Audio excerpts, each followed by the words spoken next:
કરું ચાલો. હા, સેન્ટર રેડી છે. હા, કરું ચાલો.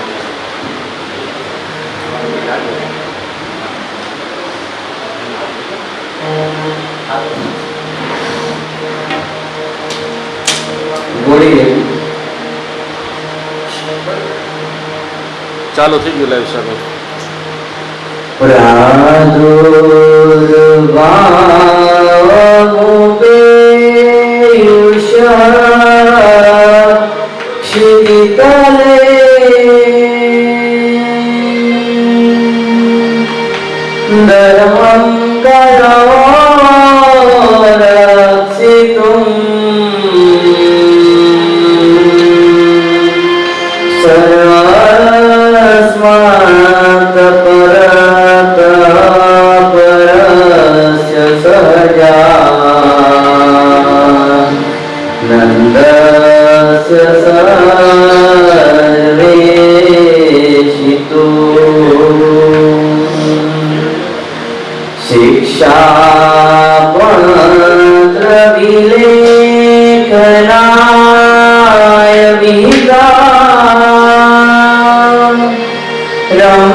નારાયણાય નમો નમઃ.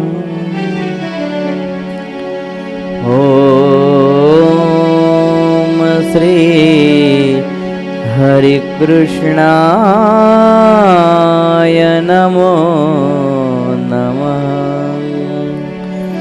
ઓમ શ્રી નીલકંઠાય નમો નમઃ. ઓમ શ્રી ઘનશ્યામાય પૂર્ણપુરુષોત્તમાય નમો નમઃ. બોલો શ્રી સ્વામિનારાયણ ભગવાન કી જય. ઘનશ્યામ મહારાજ કી જય. હરિ કૃષ્ણ મહારાજ કી જય. સહજાનંદ સ્વામી મહારાજની જય. શ્રી લક્ષ્મી નારાયણ દેવની જય. ગોપીનાથજી મહારાજની જય. વિઘ્ન વિનાયક દેવની જય. કષ્ટભંજન દેવ ની જય. ઓમ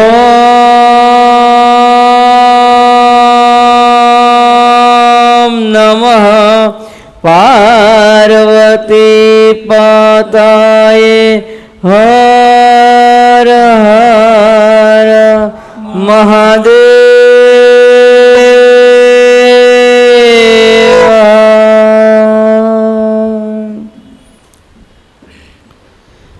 સ્વામિનારાયણ સ્વામિનારાયણ સ્વામિનારાયણ સ્વામિનારાયણ સ્વામિનારાયણ સ્વામિનારાયણ સ્વામિનારાયણ સ્વામિનારાયણ સ્વામિનારાયણ સ્વામિનારાયણ સ્વામિનારાયણ સ્વામિનારાયણ સ્વામિનારાયણ સ્વામિનારાયણ